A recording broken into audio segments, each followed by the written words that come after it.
Okay, ठीक है। तो हम लोग स्टार्ट करते हैं। आपके 6th सेमेस्टर का नया टॉपिक है, नया सब्जेक्ट है testing and maintenance of electrical machines. ठीक है, बहुत इंटरेस्टिंग पेपर है क्योंकि बहुत सारी चीज़ें इसमें जानने के लिए आपको मिलेंगी। ठीक है, तो testing and maintenance of electrical machines का सिलेबस है, आप सबने सिलेबस देखा होगा। Testing and maintenance of electrical machines का सिलेबस मेरे ख्याल से सब लोगों ने देखा होगा। ओके, 1620602 इसका कोड है और आज हम लोग फर्स्ट यूनिट इसका कवर करेंगे। ठीक है, सारे यूनिट्स को हम लोग डिस्कस नहीं करेंगे क्योंकि सिलेबस को डिस्कस करने में ही बहुत टाइम निकल जाता है, इसलिए सिर्फ फर्स्ट यूनिट को हम लोग लेके चलेंगे स्टार्टिंग से। फर्स्ट यूनिट का एक बार हम लोग सिलेबस देख लें। तो फर्स्ट यूनिट है आपका safety and prevention of accidents. ठीक है, तो ये बहुत इंटरेस्टिंग टॉपिक है और इंटरेस्टिंग सब्जेक्ट है testing and maintenance of electrical machines, क्योंकि मशीन्स के अलग अलग टेस्टिंग और जो हम लोग मेंटेनेंस किया करते हैं उसके टाइप्स को हम लोग देखेंगे। साथ साथ इलेक्ट्रिकल इंजीनियरिंग में सेफ्टी से जुड़ी हुई, हैज़ार्ड से जुड़ी हुई, एक्सीडेंट से जुड़ी हुई बहुत सारी टर्मिनोलॉजी को भी हम लोग सीखेंगे। मेरी आवाज़ क्लियर है? मेरी आवाज़ क्लियर आ रही है? Anyone reply? ओके, ठीक है। तो पहला जो है आपका यूनिट वो safety and prevention of accidents है। बहुत इंपॉर्टेंट टॉपिक है क्योंकि पूरा का पूरा इलेक्ट्रिकल इंजीनियरिंग हम लोग पढ़ लेते हैं। पूरे इलेक्ट्रिकल इंजीनियरिंग में अलग अलग टाइप के मशीन्स के बारे में हम लोग सीख लेते हैं। हम लोग अलग अलग टाइप के पावर सिस्टम इक्विपमेंट्स के बारे में सीख लेते हैं, हाउस होल्ड इक्विपमेंट के बारे में सीख लेते हैं। हम लोग अलग अलग सब्जेक्ट में कंट्रोल सिस्टम के मैकेनिज्म को, इंडस्ट्रियल ऑटोमेशन को, सबको हम लोग सीख लेते हैं। लेकिन सबसे इम्पॉर्टेंट चीज़ जो है, कोई भी टेक्नोलॉजी होगी हमारे पास, कोई भी इक्विपमेंट होंगे, कोई भी मशीन्स होगा, कोई भी हम लोग फेनोमेनन को यूज़ करेंगे साइंस के कंसेप्ट को लगा के, हमेशा सेफ्टी का इश्यूज़ रहेगा। क्योंकि टेक्निकल चीज़ें हैं, कभी भी टेक्निकल चीज़ें, मशीन्स ख़राब हो सकती हैं और उन खराबियों के वजह से तरह तरह के एक्सीडेंट होने के चांसेस हमेशा रहते हैं। इसलिए सेफ्टी का इशू हमेशा हमारे पास रहेगा। सेफ्टी एक मेजर कंसर्न है हमारी इंडस्ट्रियल यूजेस के लिए, डोमेस्टिक यूजेस के लिए, कमर्शियल यूजेस के लिए, इलेक्ट्रिकल इंजीनियरिंग को प्रोड्यूस करने वाला जो जनरेशन यूनिट्स है वहाँ के एम्प्लॉयज़ के लिए, वहाँ के वर्कर्स के लिए, ट्रांसमिशन एंड डिस्ट्रीब्यूशन में लगे हुए वर्कर्स के लिए, सबके लिए सेफ्टी बहुत इंपॉर्टेंट है। और जाहिर है जहाँ भी मशीन्स और इक्विपमेंट्स होंगे वहाँ मशीन और इक्विपमेंट के फेलियर का चांसेस हमेशा रहेगा, क्योंकि टेक्निकल चीज़ें हैं, मशीन्स हैं, इक्विपमेंट्स हैं, कहीं ना कहीं कोई ना कोई खराबी समय के साथ कुछ ना कुछ रैंडम एरर्स की वजह से, कुछ ना कुछ टेक्निकल एरर्स की वजह से आता रहेगा। तो सेफ्टी हमारे लिए बहुत मेजर कंसर्न है और ये अच्छी बात है कि इस सब्जेक्ट में सेफ्टी से जुड़ी हुई चीज़ों को हम लोग ध्यान में रखते हैं और उनसे सेफ्टी को कैसे हम लोग इम्प्रूव करें, कैसे एक्सीडेंट्स से बचें, हैज़ार्ड्स क्या क्या है, इलेक्ट्रिकल से जुड़े हुए एक्सीडेंट्स कौन कौन से हैं, इलेक्ट्रिकल इंजीनियरिंग से जुड़े हुए, इलेक्ट्रिकल मशीन्स से होने वाले एक्सीडेंट कौन से हैं, इनके बारे में जानने का हमको मौका मिलता है। ठीक है, तो सेफ्टी एंड प्रिवेंशन, अब जाहिर है एक्सीडेंट्स तो होंगे, हमें मान के चलना है कि कहीं ना कहीं किसी न किसी वजह से, किसी न किसी कारण से, किसी न किसी समय कोई ना कोई एक्सीडेंट जरूर हो सकता है। अब जाहिर है एक्सीडेंट के कारणों को हमें मिनिमाइज़ करना होगा, एक्सीडेंट से होने वाले रिस्क्स को हमें कम करना होगा। एक्सीडेंट से होने वाले जो भी रिस्क हैं, जो भी रिस्क फैक्टर्स हैं, उन्हें हमें कम करना होगा, मिनिमाइज़ करना होगा। और दूसरे शब्दों में कहें तो कहीं ना कहीं हमें सेफ्टी को इंश्योर करना होगा। ठीक है, तो उसी के बारे में सेफ्टी, सबसे पहले सेफ्टी को हम लोग समझेंगे, उसका प्रिवेंशन ऑफ एक्सीडेंट्स, कैसे एक्सीडेंट्स को हम लोग प्रिवेंट कर सकते हैं। तो सबसे पहले हम लोग सेफ्टी को समझेंगे कि सेफ्टी है क्या। अब देखो, कोई कोई चीज़ें जो होती हैं ना, कोई कोई टर्म्स होते हैं, वो हमेशा बहुत ऑब्वियस लगते हैं, हम लोग को लगता है कि हाँ हमारे लाइफ में हमेशा उनका हम लोग यूज़ करते हैं, लेकिन जब उनसे प्रॉपर उनका डेफिनेशन पूछा जाएगा ना, तो शायद डेफिनेशन बता पाना मुश्किल होता है। जैसे सबने अपने लाइफ में बहुत बार इस शब्द को सुना होगा, सेफ्टी। सेफ्टी हमेशा हर जगह यूज़ होने वाला बहुत कॉमन वर्ड है।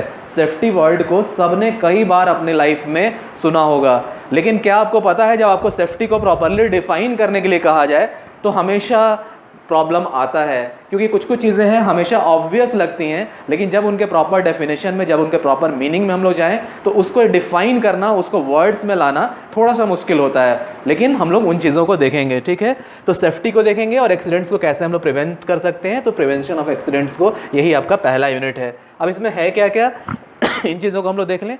तो definition of terminology used in safety, सबसे पहले हम लोग टर्मिनोलॉजी देखेंगे कि सेफ्टी, एक्सीडेंट्स, हैजार्ड से जुड़े हुए चीज़ों में और इस testing and maintenance of electrical machines के को समझने में, उसके अंडरस्टैंडिंग को डेवलप करने के लिए जो टर्मिनोलॉजी यूज़ करते हैं। पहले भी मैंने आपको नेटवर्क में बताया था, या इलेक्ट्रिकल सर्किट से नेटवर्क में मैंने बताया था, ठीक है। तो नेटवर्क थ्योरी में हमने देखा था कि हर एक सब्जेक्ट की अपनी टर्मिनोलॉजी होती है, ठीक है। हमने देखा था डीसी मशीन्स एंड ट्रांसफार्मर में भी, वहाँ भी अपनी टर्मिनोलॉजी थी। वहाँ हमने देखा था पोल पिच, हमने देखा था बैक पिच, हमने देखा था फ्रंट पिच, हमने देखा था कॉइल स्पैन, ठीक है। तो बहुत सारी चीज़ों को हमने देखा था। उसी तरह नेटवर्क थ्योरी में भी हमने टर्मिनोलॉजी को देखा था। नेटवर्क थ्योरी की भी अपनी टर्मिनोलॉजी थी। वहाँ भी हमने देखा था कि नेटवर्क थ्योरी में बहुत सारी चीज़ें होती हैं। वहाँ हमने नोड को डिफाइन किया था, वहाँ हमने बाईलैटरल सर्किट को डिफाइन किया था, यूनिलैटरल सर्किट को डिफाइन किया था, वहाँ हमने सर्किट्स और नेटवर्क के बीच के अंतर को समझा था। तो वहाँ भी एक टर्मिनोलॉजी थी। उसी तरह इस सब्जेक्ट की सेफ्टी से जुड़ी हुई एक अपनी टर्मिनोलॉजी है। सबसे पहले हम लोग उसको देखेंगे, यानी definition of terminology used in safety, ठीक है। तो सेफ्टी में जो टर्मिनोलॉजी हम लोग यूज़ करते हैं वो हम लोग देखेंगे, पहला टॉपिक है। उसके बाद हम लोग जानेंगे सेफ्टी के बारे में, सेफ्टी के प्रॉपर डेफिनेशन को हम लोग समझेंगे, उसका मतलब समझेंगे। उसके बाद हम लोग हैजार्ड को देखेंगे, एक्सीडेंट्स को देखेंगे, मेजर एक्सीडेंट्स को देखेंगे, ठीक है, मेजर एक्सीडेंट हैजार्ड को देखेंगे।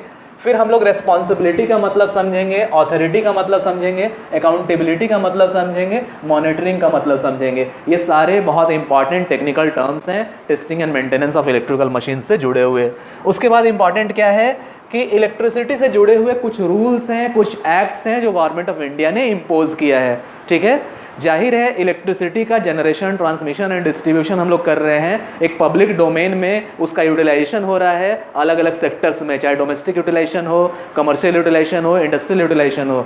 तो इस यूटिलाइजेशन से जुड़ी हुई चीज़ें जब पब्लिक डोमेन में हम कोई चीज़ों को डालते हैं तो जाहिर है अलग अलग टाइप के लोग हैं, अलग अलग टाइप के सिटीजन्स हैं। उसमें कुछ लोग अपने स्वार्थ के लिए, अपने ग्रिड के लिए, अपने लालच के लिए कुछ कुछ चीज़ें कर सकते हैं, कुछ कुछ गलत चीज़ों को अपना सकते हैं। तो जाहिर है उनके लिए भी रूल्स होगा। जैसे आप सब ने देखा होगा इलेक्ट्रिकल थेफ्ट, इलेक्ट्रिकल एनर्जी की चोरी, इलेक्ट्रिकल थेफ्ट हम लोग जिसको टर्मिनोलॉजी में बोलते हैं। तो होता क्या है कि आप सब ने अपने लाइफ में कहीं ना कहीं देखा होगा कि कुछ लोग लीगल कनेक्शन से अपने यहाँ इलेक्ट्रिकल एनर्जी की सप्लाई ले रहे हैं, वहीं कुछ लोग जिस समय ओपन वायर हुआ करता था लोग टोका फंसा के भी सप्लाई ले रहे हैं, तो ये इलीगल है। तो जाहिर है जो इलीगल चीज़ें हो रही हैं और हमें लॉ के हिसाब से चीज़ों को इस्टेब्लिश करना है, हमें रूल के हिसाब से, हमें एक्ट के हिसाब से चीज़ों को इस्टेब्लिश करना है, तो इन चीज़ों के मिसयूज़ के लिए भी हमें लॉ बनाना पड़ेगा। तो इसीलिए इंडियन इलेक्ट्रिसिटी एक्ट, जिसको शॉर्ट में हम लोग IE एक्ट कहते हैं, ये एक्ट समय समय पर गवर्नमेंट ऑफ इंडिया के द्वारा अलग अलग टाइम में इसको डिफाइन किया गया, अलग अलग टाइम में इस लॉ में, इस एक्ट में संशोधन किए गए।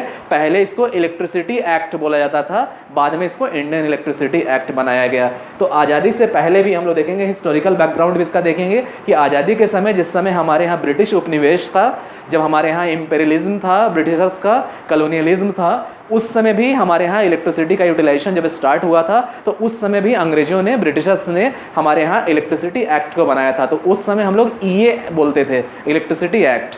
बाद में जैसे इंडिपेंडेंस हुआ तो इंडियन इलेक्ट्रिसिटी एक्ट आया, समय समय पर इसमें संशोधन हुआ, समय समय पर इसमें अपडेट किया गया, जो ऑब्सोलीट लॉज थे उनको हटाया गया, जो एडिशनल क्लाउजेस थे उनको जोड़ा गया। इन सारे चीज़ों को हिस्टोरिकली हम लोग देखेंगे। तो ये आएगा IE एक्ट, यानी इंडियन इलेक्ट्रिसिटी एक्ट, उसको हम लोग देखेंगे। फिर हम लोग स्टैट्यूटरी रेगुलेशंस को देखेंगे। स्टैट्यूटरी रेगुलेशंस का मतलब होता है वैधानिक जो प्रावधान होते हैं, ठीक है। किसी भी चीज़ की वैधानिकता को हम लोग जो प्रमाणित करते हैं, वैधानिक प्रावधान यानी स्टैट्यूटरी रेगुलेशंस को हम लोग देखेंगे। यानी क्या क्या लीगल बाइंडिंग्स हैं, क्या क्या लॉज उससे जुड़े हुए हैं, अगर लॉज को कोई नहीं फॉलो करता है तो क्या क्या पनिशमेंट्स हैं as per Indian panel code, वो सारी चीज़ों को हम लोग देखेंगे, ठीक है। उसके बाद हम लोग देखेंगे safety of persons and equipments, ठीक है। तो जहाँ जहाँ इलेक्ट्रिकल एनर्जी का generation, transmission, distribution and utilisation हो रहा है, वहाँ लोगों के सेफ्टी को और इक्विपमेंट्स के सेफ्टी को हम लोग देखेंगे। और खासकर working with electrical installation, electrical installation के साथ जुड़ी हुई जो सेफ्टी से जुड़ी हुई चीज़ें हैं उनको हम लोग इस यूनिट में देखेंगे, ठीक है। उसके बाद क्या है, do and don'ts for substation operators, ठीक है, एज लिस्टेड इन IS। अब होता क्या है कि हमने देखा IE यानी इंडियन इलेक्ट्रिसिटी एक्ट, उसके अलावा भी हमारे यहाँ एक ऑर्गेनाइजेशन है जिसको हम लोग इंडियन स्टैंडर्ड ऑर्गेनाइजेशन कहते हैं। उसके भी कुछ ना कुछ अपने मापदंड हैं, उसके कुछ ना कुछ अपने नॉर्म्स हैं, उसके कुछ ना कुछ रेगुलेशंस हैं, उन्हें भी हमें फॉलो करना पड़ता है। तो खासकर सबस्टेशंस में जो ऑपरेटर्स हैं उनके लिए हमें डू और डोंट्स बनाना पड़ता है, मतलब क्या करें और क्या नहीं करें। किसी भी लैब में जब आप लोग जाइएगा, किसी भी वर्कशॉप में आप लोग जाइएगा, तो हर जगह एक बड़ा सा बोर्ड आपको दिखेगा। उस बोर्ड में खास करके बताया रहता है बड़े बड़े अक्षरों में कि क्या क्या चीज़ें आपको करना है, क्या क्या चीज़ें नहीं करना है। ठीक है, ये बहुत इंपॉर्टेंट है, क्योंकि उससे होता क्या है कि बड़े बड़े अक्षरों में अगर बोर्ड पे हम इन चीज़ों को डिस्प्ले कराते हैं तो हम ये इंश्योर कर सकते हैं कि कोई नया आदमी जिसको बहुत ज़्यादा जानकारी नहीं है, कम से कम वो सामने उन बड़े बड़े अक्षरों में लिखे हुए इंस्ट्रक्शंस को, नोटिस को ध्यान से पढ़े और समझ जाए कि उसे क्या करना चाहिए और क्या नहीं करना चाहिए, सो दैट कि उसकी सेफ्टी इंश्योर हो सके, वो एक्सीडेंट से बच सके, वो हैजार्ड से बच सके। ठीक है, तो इसलिए डू और डोंट्स का लिस्ट हम लोग देखेंगे कि क्या क्या चीज़ें करनी चाहिए। किसे? तो सब स्टेशन ऑपरेटर्स को, सब स्टेशन में जो ऑपरेटर काम कर रहे हैं उन्हें क्या क्या चीज़ करना चाहिए, क्या क्या चीज़ नहीं करना चाहिए, ये डू एंड डोंट्स में है। और ये किसके हिसाब से है? तो ये इंडियन स्टैंडर्ड के मापदंडों के हिसाब से है, नॉर्म्स के हिसाब से है। इन चीज़ों को भी इस यूनिट में हम लोग देखेंगे।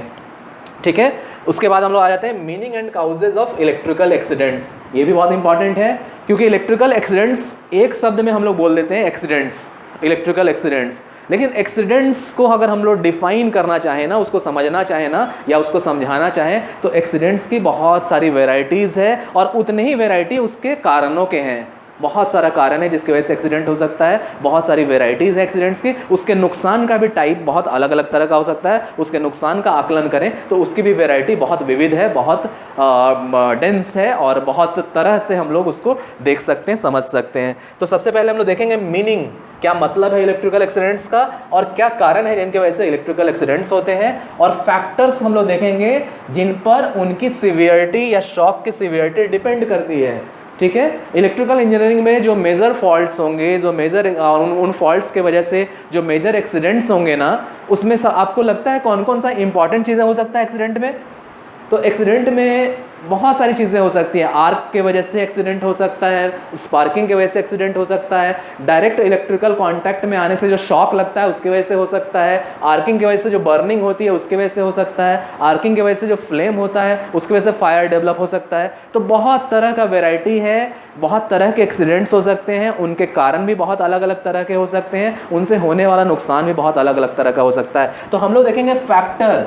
अब है क्या ना कि एक्सीडेंट हुआ किसी न किसी फॉल्ट के वजह से, और कोई ना कोई केस हुआ एक्सीडेंट का किसी न किसी कारण से, लेकिन उस एक्सीडेंट की वजह से होने वाला नुकसान भी अलग अलग टाइप का होता है। जैसे मान लो हल्की सी चिंगारी, हल्का सा आर्किंग हुआ, आपके स्किन पे थोड़ा सा इम्पैक्ट हुआ उसका, लेकिन वो बहुत ज़्यादा आपके लिए डेंजरस नहीं है। लेकिन वहीं कहीं बहुत लार्ज स्पार्किंग हुई, बहुत हाई करंट पे, और वो स्पार्किंग ने किसी व्यक्ति को अगर पूरा पूरा जला दिया, तो ये दोनों केसेस अलग अलग हैं। तो इसको हम लोग बोलते हैं कि सीवियरिटी क्या है, कितना सीरियस है कोई केस। ठीक है, तो इस कितना सीवियर नेचर का फॉल्ट हुआ है, या कितना उस फॉल्ट की वजह से कितने सीवियर नेचर का नुकसान हुआ है, तो इन चीज़ों को भी हम लोग देखेंगे। फैक्टर्स हम लोग देखेंगे जिसकी वजह से शॉक कितना सीवियर है, इलेक्ट्रिकल शॉक किसी को लग रहा है, एक झटका, बिजली का झटका अगर किसी को लग रहा है, वो कितना सीवियर है, कितना हार्मफुल है, उसकी इंटेंसिटी कितना ज़्यादा है, और किस फैक्टर पे ये डिपेंड करेगा, वो सारी चीज़ों को हम लोग देखेंगे। तो factors on which severity of shocks depends. ठीक है, तो इलेक्ट्रिकल शॉक की तीव्रता या उसका वो कितना ज़्यादा खतरनाक है और किन किन फैक्टर के वजह से है, वो सारी चीज़ों को हम लोग देखेंगे। ठीक है, उसके बाद हम लोग देखेंगे procedure for rescuing the person who has received an electrical shock. अब ये भी बहुत इंपॉर्टेंट है। कई बार क्या होता है कि किसी पर्सन को अगर इलेक्ट्रिकल शॉक लगा है, ठीक है, थोड़ी देर के लिए वो बेहोशी की अवस्था में है, थोड़ी देर के लिए वो अनकॉन्शियस हो चुका है, तो होता क्या है कि अगर कोई वहाँ पे ऐसा एक्सपर्ट है जो फर्स्ट एड उसको प्रोवाइड कर सके, तो शायद उस व्यक्ति की जान बचाई जा सकती है। लेकिन वही अगर समय पे हम लोग फर्स्ट एड नहीं प्रोवाइड कर सकें, तो एक छोटा शॉक भी या एक मॉडरेट रेंज का शॉक भी किसी के लिए लाइफ लेने वाला हो सकता है, किसी के लिए मरने का कारण बन सकता है। ठीक है, तो इसमें हम लोग देखेंगे कि कौन कौन सा प्रोसीड्योर, कौन कौन सा प्रोसीजर हम लोग अपनाएंगे किसी पर्सन को रेस्क्यू करने में, बचाने में। तो ऐसा पर्सन जिसको, person who has received an electrical shock, ऐसा पर्सन, ऐसा व्यक्ति जिसको इलेक्ट्रिकल शॉक लगा है, उसको बचाने के लिए, उसको रेस्क्यू करने के लिए कौन कौन सा प्रोसीजर हम लोग अपनाएंगे, उसको भी हम लोग देखेंगे यहाँ पे। ठीक है, उसके बाद क्या है, methods of providing artificial respiration. होता क्या है कि मैंने आपको पिछले क्लासेस में बताया था, मेरी आवाज़ आ रही है ठीक से? मेरी आवाज़ आ रही है? Anyone reply?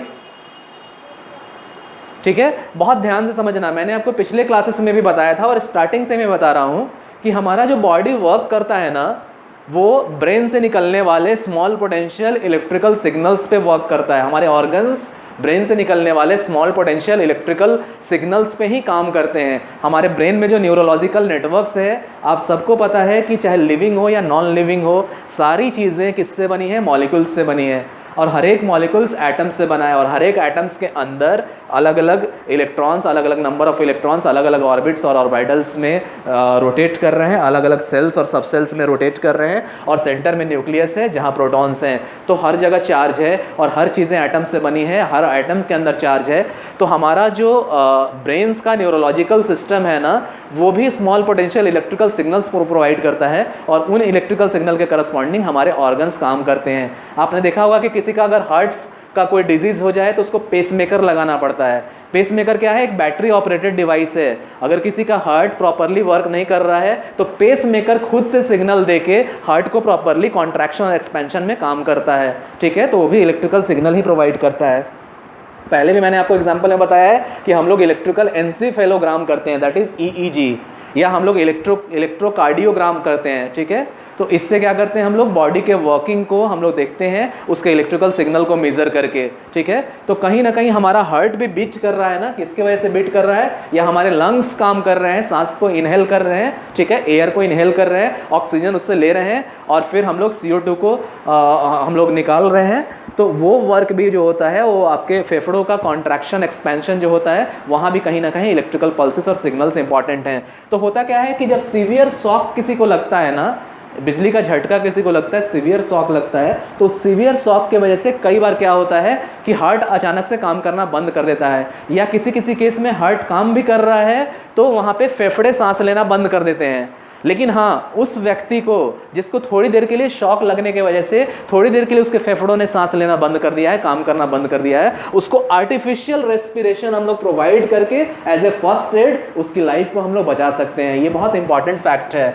थोड़ी देर के लिए उसकी सांसें रुक गई, लेकिन उस थोड़ी देर में, उस 2 से 3 मिनट के अंदर अगर आर्टिफिशियल रेस्पिरेशन हम लोग प्रोवाइड कर सकें तो कहीं ना कहीं उसके लाइफ को हम लोग बचा सकते हैं। तो ये बहुत इंपॉर्टेंट है। तो यहाँ हम लोग ये भी देखेंगे कौन कौन सा प्रिकॉशन हमें लेना है, कौन कौन से मेथड्स हैं जिनसे हम लोग आर्टिफिशियल रेस्पिरेशन ऐसे व्यक्ति को पहुँचा सकते हैं जिसको इलेक्ट्रिकल शॉक लगा हो। ठीक है, उसके बाद क्या है? Precautions to be taken to avoid fire due to electrical regions.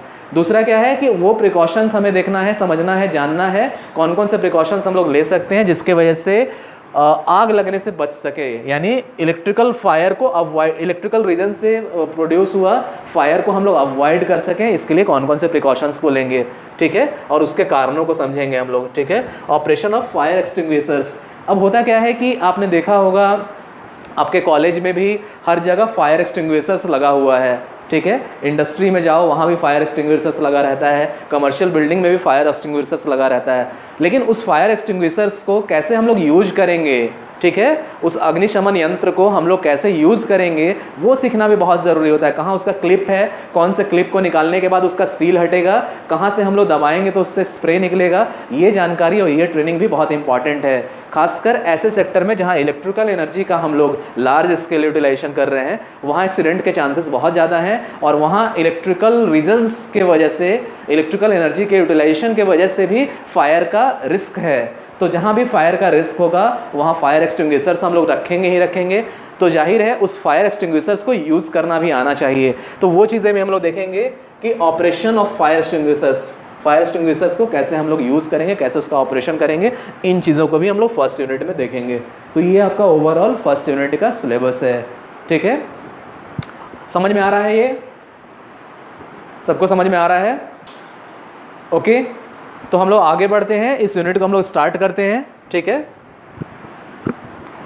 इस यूनिट को हम लोग स्टार्ट करते हैं। तो सबसे पहले हम लोग टर्मिनोलॉजी को देखेंगे। ठीक है, डेफिनेशन ऑफ टर्मिनोलॉजी। तो हम लोग सेफ्टी और सेफ्टी की से जुड़ी हुई टर्मिनोलॉजी को हम लोग देखेंगे। नोट्स मेरे ख्याल से सबके पास होगा ही, मैंने जो सेंड किया था सबके पास है। ओके, ठीक है, आज भी मैंने एक सेंड किया था, उसमें थोड़ा सा और डिटेल से डिफाइन किया हुआ है, वो भी सब लोग रखिएगा अपने पास। ओके, ठीक है, तो हम लोग स्टार्टिंग में आ जाते हैं इस यूनिट के पहले टॉपिक में, that is definition of terminology used in safety. ठीक है, तो टर्मिनोलॉजी जो होती है उसका डेफिनेशन को हम लोग देखेंगे और कैसी टर्मिनोलॉजी, तो वो टर्मिनोलॉजी जिसको हम लोग सेफ्टी में यूज़ करते हैं। ठीक है, तो सबसे पहले टर्मिनोलॉजी में तो सेफ्टी आएगा कि सेफ्टी है क्या, पहले उसके मीनिंग को हम लोग समझ लें। ठीक है, तो what is safety? The meaning of term safety is being safe. ठीक है, हालांकि इस नोट्स में उतना अप्रोप्रिएट नहीं है, हम लोग कह सकते हैं the state of being safe. ठीक है, तो हम लोग अगर छोटे शब्दों में समझाएं तो सेफ्टी क्या है? The state of being safe, यानी वो अवस्था जिसमें हम लोग सेफ रहें, उसको हम लोग कहीं ना कहीं सेफ्टी कह सकते हैं। सेफ्टी वो अवस्था है जिसमें हमारा सुरक्षित रहना, जिसमें हमारे सुरक्षित रहने को बताया जाए, सेफ्टी वो एक अवस्था है। ठीक है, the state, the meaning of the term safety is being safe, not being dangerous और इन डेंजर। जाहिर है दूसरे शब्दों में अगर हम लोग बताएं तो हम लोग कह सकते हैं, कोई कहेगा कि सेफ्टी क्या है, तो नॉट बीइंग डेंजरस या not being in dangerous situation at all. ठीक है, यानी किसी भी डेंजरस सिचुएशन में, किसी भी खतरनाक परिस्थिति में नहीं रहना, या दूसरे शब्दों में वो समय या वो तरीका जिससे हम सुरक्षित हैं, वो कहीं ना कहीं सेफ्टी है। ठीक है, तो ये आपका प्रॉपर डेफिनेशन हो गया सेफ्टी का। सेफ्टी का एक और डेफिनेशन जो मैंने थोड़ा सा इलॉबरेट करके आपको बताया है इस नोट्स में, वो है, यहाँ सेफ्टी को थोड़ा और अलग तरह से हम लोग डिफाइन करते हैं। तो यहाँ क्या है? Safety is the state of being safe. ठीक है, स्टेट मतलब क्या होता है? Anyone, what is the meaning of state? State का बहुत सारा मतलब है, यहाँ कौन सा मतलब है? एनीवन, कोई बताइए। हाँ बताइए। अवस्था, यस। ठीक है, तो सेफ्टी वो अवस्था है, वो परिस्थिति है। ठीक है, safety is the state of being safe.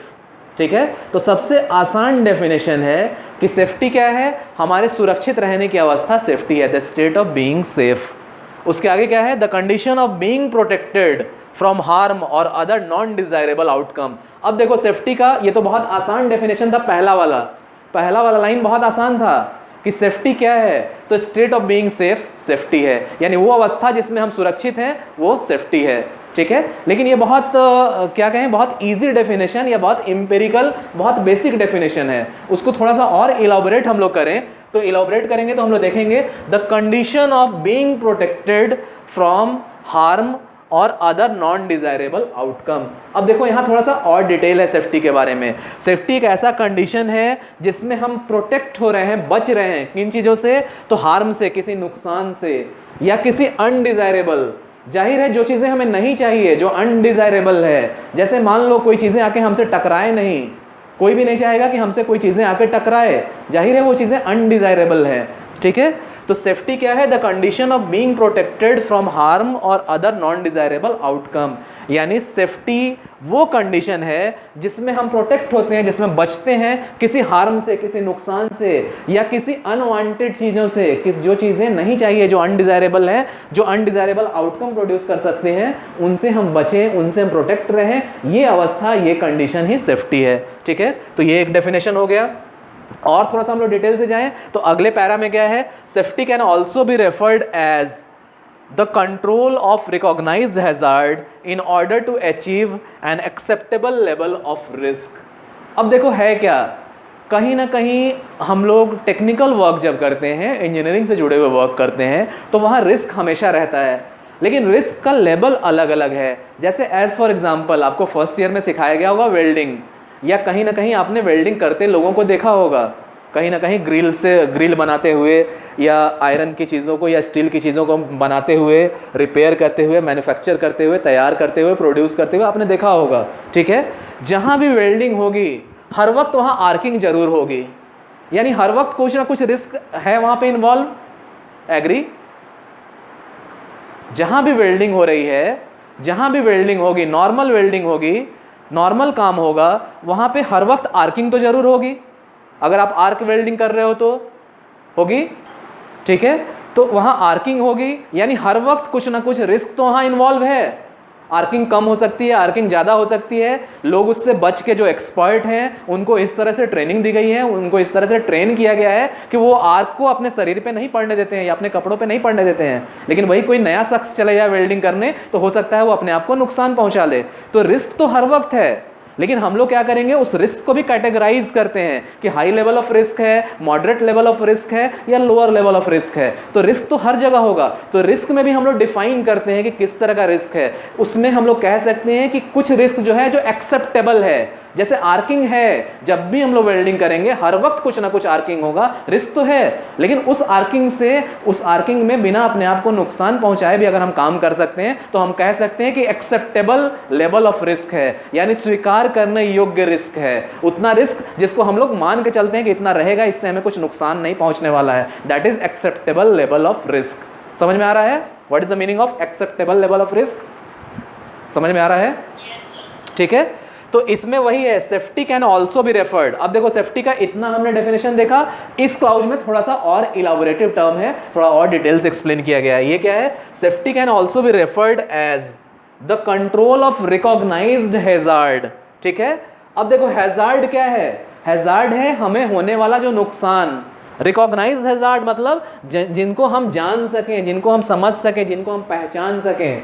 तो आप सबको पता है कि कहीं भी वेल्डिंग होगी वहां आर्क प्रोड्यूस होगा, वेल्डिंग करना भी इलेक्ट्रिकल वर्क है, वहां आर्क प्रोड्यूस होगा और उससे जुड़ा हुआ नुकसान भी हमें पता है, यानी उसको हम लोग पहचानते हैं, रिकॉग्नाइज करते हैं क्या क्या नुकसान हो सकता है। तो आप सबको पता है कि उस आर्क की वजह से अगर आंखों में गई चिंगारी तो आपको आपके आंखों का नुकसान हो सकता है, स्किन पे चिंगारी गई तो स्किन पे बर्निंग हो सकती है, आपके क्लॉथ्स पे गया तो क्लॉथ्स में फायर हो सकता है। ठीक है, तो आपको पता है कि क्या क्या जुड़े हुए उससे नुकसान है। तो रिकॉग्नाइज्ड हैजार्ड आपको पता है, रिकॉग्नाइज्ड हैजार्ड आपको पता है। ठीक है, और एक्सेप्टेबल लेवल ऑफ रिस्क भी आपको पता है, ये भी मैंने आपको डिफाइन कर दिया, एक्सेप्टेबल लेवल ऑफ रिस्क। ठीक है, तो ये डेफिनेशन क्या कह रहा है सेफ्टी का, कि safety can also be referred as, यानी सेफ्टी को हम इस तरह से भी समझ सकते हैं कि कंट्रोल ऑफ रिकॉग्नाइज्ड हैजार्ड, यानी ऐसा सिचुएशन जिसमें जो हम लोग नुकसान को जान रहे हैं, पहचान रहे हैं, उसको हम लोग कंट्रोल में रख सकें। सेफ्टी वो अवस्था है जिसमें उन नुकसान को जो हम लोग जान रहे हैं कि ऐसा नुकसान हो सकता है, उस नुकसान को हम कंट्रोल में रखें, उस नुकसान को बढ़ने ना दें, उससे कोई बड़ा डैमेज ना होने दें। या जो रिस्क है, हमें पता है कि रिस्क क्या क्या है, उस रिस्क को एक्सेप्टेबल लिमिट तक हम लोग रखें, स्वीकार करने की लिमिट तक रखें, यानी ऐसी लिमिट तक रखें जिसमें हमें पता है कि इतने रिस्क से हमें कोई नुकसान नहीं होने वाला है, इतने रिस्क से कोई भी किसी को भी कोई नुकसान नहीं होने वाला है। तो सेफ्टी वो अवस्था है, सेफ्टी को हम इस तरह से भी ले सकते हैं कि हम कंट्रोल कर सकें उन नुकसान को, और जो रिस्क इन्वॉल्व है उनको हम एक सर्टेन लेवल तक रख सकें, ये अवस्था भी सेफ्टी है। समझ में आ रहा है? ठीक है, अब देखो ये सेफ्टी जनरल टर्म हो गया, ये सेफ्टी हर चीज के लिए एप्लीकेबल है, लेकिन हम लोग फोकस कहाँ करेंगे? तो हमारा जाहिर है ब्रांच क्या है? इलेक्ट्रिकल इंजीनियरिंग है, हमारा जो सब्जेक्ट है ये testing and maintenance of electrical engineering है, safety and maintenance of electrical machines है। तो यहाँ हमने इन जनरल सेफ्टी को समझा, लेकिन अब हम लोग इलेक्ट्रिकल सेफ्टी को समझेंगे। ठीक है, सेफ्टी को हमने देखा, जैसे हम लोग देखते हैं ना करंट को, तो करंट को हम लोग डिफाइन कर लेते हैं। हमें पता है कि करंट क्या है, करंट किसी भी चीज का फ्लो पर यूनिट टाइम या किसी भी चीज का रेट ऑफ फ्लो है। एयर करंट भी हो सकता है, वाटर करंट भी हो सकता है, लेकिन जैसे ही हम लोग इलेक्ट्रिकल इंजीनियरिंग में आते हैं तो वहां हमें मतलब होता है इलेक्ट्रिक करंट से। इलेक्ट्रिक करंट को हम लोग क्या डिफाइन करते हैं? तो the rate of flow of charge. ठीक है, चार्ज का फ्लो पर यूनिट टाइम में अगर हम लोग डिफाइन करें, एक पर्टिकुलर रीजन से दूसरे पर्टिकुलर रीजन में अगर चार्ज का फ्लो हो रहा है तो उसको हम लोग इलेक्ट्रिक करंट में डिफाइन करते हैं। यानी करंट को हमने समझा और फिर हमने इलेक्ट्रिक करंट को समझा, उस तरह हमने सेफ्टी को समझा। अब हम लोग इलेक्ट्रिकल सेफ्टी में आएंगे। ठीक है, तो हम लोग आ जाएंगे टर्म इलेक्ट्रिकल सेफ्टी में। अब इलेक्ट्रिकल सेफ्टी क्या है? तो recognising hazards, use of electrical energy and taking precautions so that hazards do not cause injury और डेथ। ठीक है, तो देखो इलेक्ट्रिकल सेफ्टी क्या है? सबसे पहले रिकॉग्नाइजिंग हैजार्ड्स, यानी हैजार्ड क्या है? जो खतरे हैं, जो नुकसान उठाना पड़ सकता है हमें, जो खतरे हैं उन्हें पहचानना, जो संभावित खतरे हैं उन्हें पहचानना। ठीक है, तो इलेक्ट्रिकल सेफ्टी क्या है? सबसे पहले रिकॉग्नाइजिंग हैजार्ड, यानी सबसे पहले उन खतरों को पहचानना। ठीक है, और कैसे खतरे? जो एसोसिएटेड हैं, जो जुड़े हुए हैं किससे? Use of electrical energy. ठीक है, यानी ऐसे खतरे जो इलेक्ट्रिकल एनर्जी के यूज से जुड़े हुए हैं उनको पहचानना। फिर प्रिकॉशंस लेना, टेकिंग प्रिकॉशंस लेना so that hazards do not cause injury और डेथ। ठीक है, तो बहुत अच्छा डेफिनेशन है, अगर ध्यान से समझो तो जो जो खतरे हैं, संभावित खतरे हैं, उनको पहचानना, ठीक है, उनको पहचानना। और कैसे खतरे, तो ऐसे खतरे जो इलेक्ट्रिकल एनर्जी के यूज से जुड़े हुए हैं उनको समझना, उनको पहचानना, और फिर प्रिकॉशंस लेना, उनसे बचने का प्रिकॉशंस लेना, सो दैट कि वो खतरे, उन खतरे से हमें इंजरी ना हो सके, हमें नुकसान ना हो सके, ठीक है, हमें, हमारे साथ कोई दुर्घटना ना हो सके, और उस अगर दुर्घटना ज़्यादा हो तो डेथ जैसा कंडीशन ना हो, ठीक है।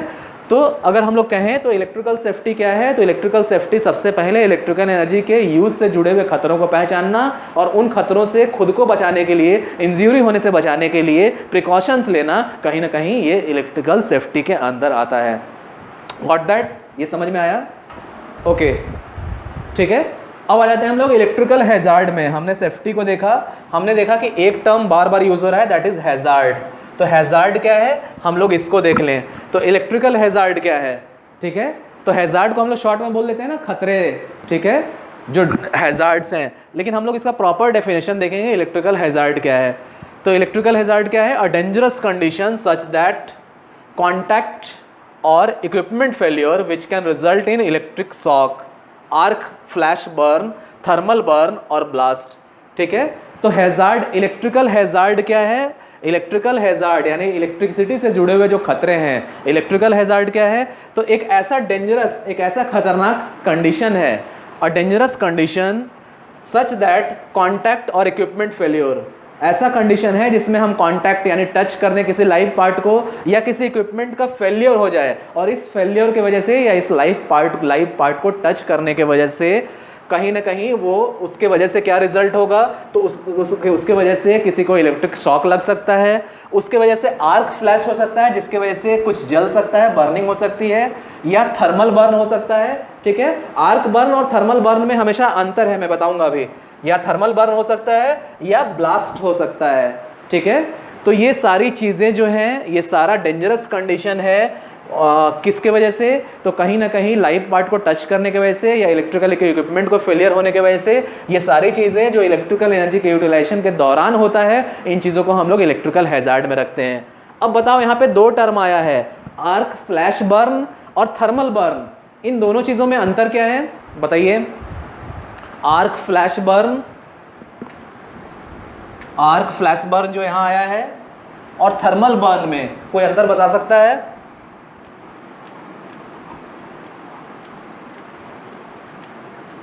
आर्क फ्लैश की वजह से जो बर्न हुआ और थर्मल बर्न,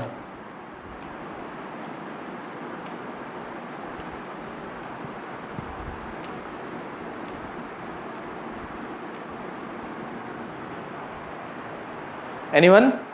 देखो इसको ध्यान से समझो, जहां चिंगारी हुई, ठीक है, यानी जहां आर्क प्रोड्यूस हुआ किसी भी वजह से हो, चाहे इलेक्ट्रिकल रीजन से हो या किसी और रीजन से हो, आर्क जहां प्रोड्यूस हुआ, ठीक है, आर्क तो होगा इलेक्ट्रिकल रीजन से ही। तो आर्क जहां प्रोड्यूस हुआ, जहां चिंगारी रही, जाहिर है वो अगर आपके बॉडी पार्ट से, आपके स्किन से, या जो वर्क वहां कर रहे हैं उनके बॉडी पार्ट या स्किन से टच हुआ, तो बर्निंग तो होगी वहां पे, ये तो ऑब्वियस है, ये तो आसानी से समझ में आ सकता है। लेकिन what is thermal burn? What is thermal burn?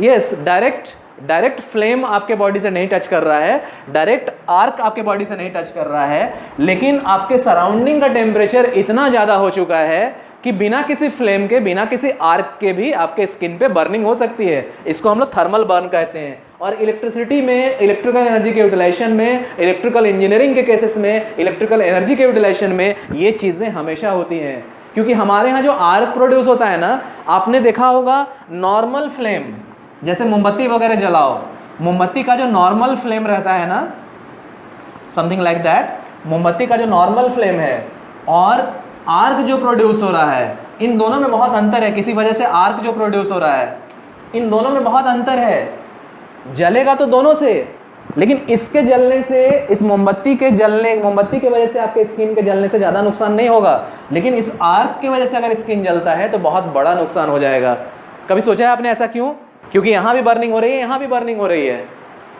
कभी आपने सोचा है क्यों?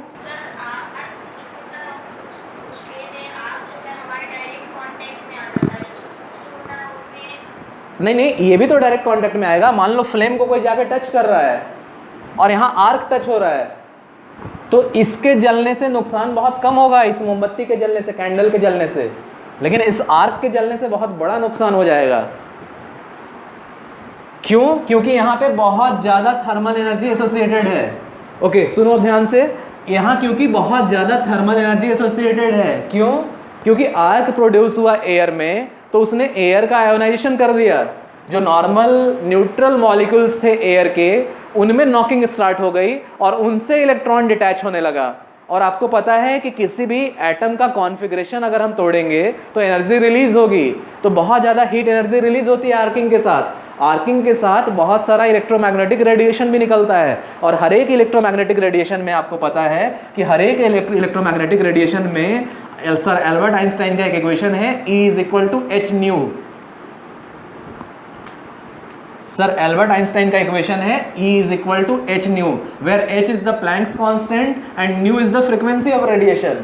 तो होता क्या है कि आर्किंग प्रोड्यूस होती है एयर में ना, तो हाई इलेक्ट्रिकल स्ट्रेस के वजह से और हाई इलेक्ट्रिकल पोटेंशियल के वजह से और हाई हेवी करंट फ्लो होने के वजह से एयर के मॉलिक्यूल्स का आयोनाइजेशन स्टार्ट हो जाता है। यानी हर एक न्यूट्रल मॉलिक्यूल्स में से कुछ इलेक्ट्रॉन डिटैच होने लगते हैं, और जाहिर है उन इलेक्ट्रॉन को बाइंड करने वाली जो एनर्जी है वो रिलीज होने लगती है एटमॉस्फेयर में, जिसके वजह से बहुत सारा थर्मल एनर्जी एटमॉस्फेयर में रिलीज होता है। साथ साथ उस आर्किंग की वजह से बहुत सारे रेडिएशंस निकलते हैं। कुछ रेडिएशंस विजिबल रीजन में है, तो हमें आर्क की चिंगारी अपनी आंखों से दिखाई भी पड़ती है। कुछ जो विजिबल रीजन में नहीं है, अलग अलग रेडिएशंस अलग अलग फ्रीक्वेंसी के हैं, वो अलग अलग रीजन में होते हैं। और हर एक फ्रीक्वेंसी रेडिएशन जो है उसकी फ्रीक्वेंसी न्यू से जुड़ा हुआ, इस प्लैंक्स कांस्टेंट से जुड़ी हुई एनर्जी रिलीज होती है एटमॉस्फेयर में। तो बॉन्ड के ब्रेकिंग की वजह से, इलेक्ट्रॉन के डिटैच होने की वजह से, चेन रिएक्शन की वजह से हाई इलेक्ट्रॉन ने हाई वेलोसिटी गेन किया, वो इलेक्ट्रॉन किसी और मॉलिक्यूल से टकराया, उसने कुछ और इलेक्ट्रॉन को डिटैच किया, उस इलेक्ट्रॉन ने हाई वेलोसिटी गेन किया, यानी हाई काइनेटिक एनर्जी गेन किया। ये चेन रिएक्शन चलता है और आर्किंग की वजह से बहुत ज्यादा थर्मल एनर्जी रिलीज हो जाती है एटमॉस्फेयर में। तो होता क्या है कि ये बहुत ज्यादा हीट प्रोड्यूस करेगा। यानी इस फ्लेम को अगर हम हाथ से टच करें और इस आर्क को हाथ से टच करें, तो फ्लेम वाले से, इस कैंडल के फ्लेम वाले से हम बच भी जाएं, कम नुकसान हो, लेकिन इससे बहुत सीवियर नुकसान होगा। तो कहीं कहीं क्या होता है कि इलेक्ट्रिकल एनर्जी के यूज़ के वजह से, या कहीं आर्क प्रोड्यूस होने के वजह से, या इलेक्ट्रिकल एनर्जी, इलेक्ट्रिकल करंट से जुड़ा हुआ जो thermal property of electrical current है, उससे आपका सराउंडिंग कभी कभी इतना ज़्यादा हीट हो जाता है कि आपको डायरेक्ट कोई फ्लैश नहीं लग रहा है, डायरेक्ट कोई आर्क आपके बॉडी के साथ कॉन्टैक्ट में नहीं आ रहा है, फिर भी आपके सराउंडिंग का एटमॉस्फेयर, आपके सराउंडिंग का एयर इतना ज़्यादा हीट हो चुका है कि उससे लोगों को बर्निंग हो जाती है, लोग झुलस जाते हैं। ठीक है, तो ये दो तरह के केस आते हैं। एक तो डायरेक्ट आर्क फ्लैश के कॉन्टैक्ट में कोई आया, एक है कि आर्क फ्लैश के कांटेक्ट में कोई नहीं आया है, लेकिन हेवी इलेक्ट्रिकल करंट से एसोसिएटेड जो थर्मल एनर्जी है, जो एटमॉस्फेयर में हीट रिलीज हो रहा है, उस हीट की वजह से आपके सराउंडिंग का एयर इतना गर्म हो चुका है कि by the process of convection air molecules की वजह से आपके स्किन में हीट ट्रांसफर हो रहा है, और वो इतना ज़्यादा है कि कहीं ना कहीं थर्मल बर्न को क्रिएट करने का कारण बनता है। ठीक है, तो ये चीज़ें हैं, तो ये चीज़ें आपके इलेक्ट्रिकल हैजार्ड में आता है। तो इलेक्ट्रिकल हैजार्ड क्या है, फिर से हम लोग आ जा रहे हैं वापस। What is electrical hazard? तो एक ऐसा dangerous condition, a dangerous condition such that contact or equipment failure which can result in electrical shock, arc flash burn, thermal burn और ब्लास्ट। यानी एक ऐसा डेंजरस कंडीशन है। इलेक्ट्रिकल हैजार्ड क्या है? एक ऐसा डेंजरस कंडीशन है जो किसके वजह से हो, या तो डायरेक्ट कांटेक्ट हमने किया, या किसी पर्सन ने किया उसके वजह से, या इक्विपमेंट फेलियर की वजह से हो, और जिसके वजह से या तो इलेक्ट्रिक शॉक लग जाता है किसी को, या आर्क फ्लैश की वजह से बर्निंग हो जाती है, या थर्मल बर्न हो जाता है, या कहीं ब्लास्ट हो जाता है। ये सारी चीज़ें इलेक्ट्रिकल हैजार्ड के अंदर में आता है। Got that? समझ में आ रहा है सबको? ठीक है, ठीक है, तो आज का क्लास हम लोग यहीं ओवर करते हैं। नेक्स्ट क्लास लॉन्ग ड्यूरेशन का होगा। Okay, thank you.